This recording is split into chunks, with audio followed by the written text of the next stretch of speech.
everyone, welcome to today's tutorial, and in this video I will be showing you how you can recreate this Lotus logo. So let's dive right in. So as you can see, I've already opened up a document which is 1000 by 1000 pixels, and I've given a name to my document as well called the Lotus logo.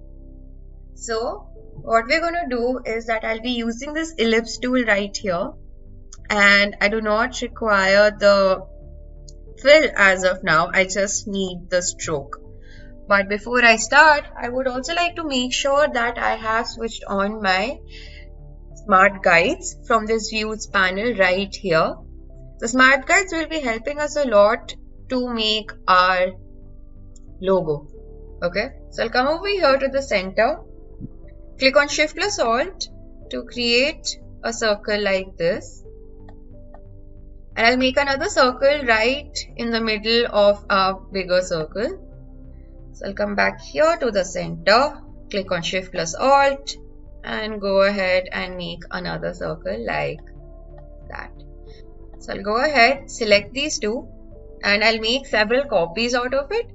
So I'll click on Alt and just bring this a little inwards like this. I'll select the original circle again and make another one, copy about here, cleanse this a little bit more like that. Okay, so now that we've made this, I'll make two more copies on either side as well. So I'll select this carefully, click on Alt,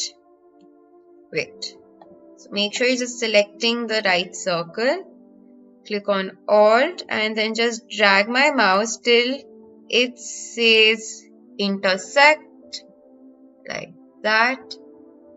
Select this again, come over here to the center, click on Alt and come over here again where it says intersect like that.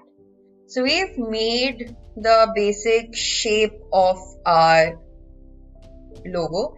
So these circles will be acting as a guide now. So what I'm going to do is I'll select all these shapes and come over here to this shape builder tool.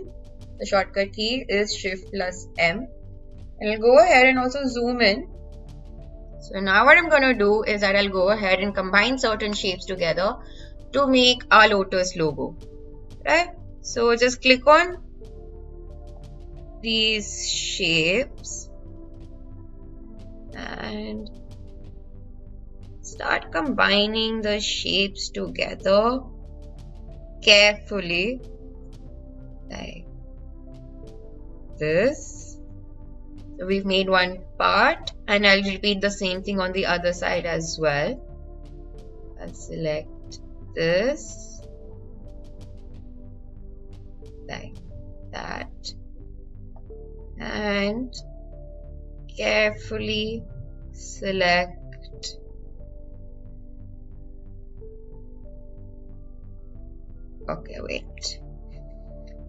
should have selected that and along like that.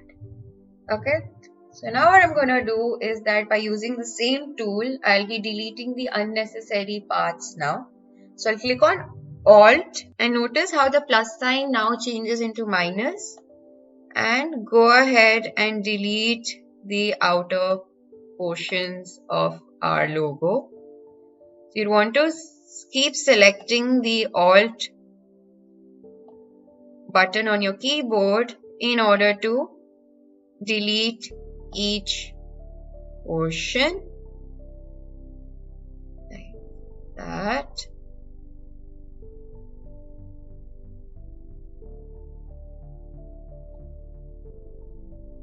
Just be careful, just carefully deselecting it like that. So go ahead. Yeah, you see all these unnecessary parts, and go ahead and delete those and that's it. So we've got like a main shape. So what I'm going to do now is that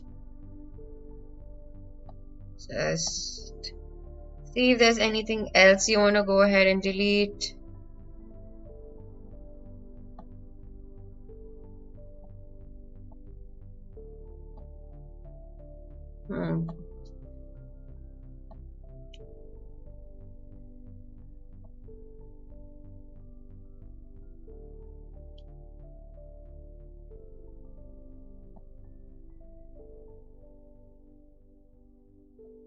Oops. Okay. So we've got a basic shape. I'll just select this and go ahead and also scale it bigger so that it fits into our document like that. Now what I'm going to do is that, as you can see, I've rounded the edges as well. So if you want, you can round the edges as well if you want. Like just select on one of these anchor points and just go ahead and like, I'll just keep selecting these anchor points where I want to round the edges off like that. Similarly, the anchor points over here, go ahead like this. But it's not necessary that you have to, like you have to round off the edges. It's completely your choice. But if you like, you can let it stay the point, like the pointed edges can be there as well. It's completely your call. So once that's made, we can go ahead and fill it in with different colors. So I'll be adding a gradient similar to this. Right, so I'll come over here to this gradient panel, and by default the gradient is white to black, but we can change the colors as well. So I'll select the white one and I'll add a nice bright color such as yellow, and over here in this black one I'll add a slightly darker shade. I'll choose this red, and probably I'll just use red like that. And we can just go ahead and also change the angle like this. And there you go. We've successfully made our Lotus logo. So if you want, you can let the stroke, which is the outline, be the way it is. Or we'll go ahead, select this again and click on this none option to remove the stroke as well. So there you go. Now the only thing that's left to do is to save our file. So in order to do that, we'll be going to File and clicking on Save As. So by default, my file name is going to be the same as my document name, which was a Lotus logo. And my Save As type is going to be Adobe Illustrator. I highly recommend that we save a file in this format so that in case if I want to make any further changes, I can easily access my AI file, and we click on Save. Yes. And OK. And now that we've come to the end of our video, I hope you enjoyed this tutorial as much as I did. And thank you for watching, and stay tuned for more.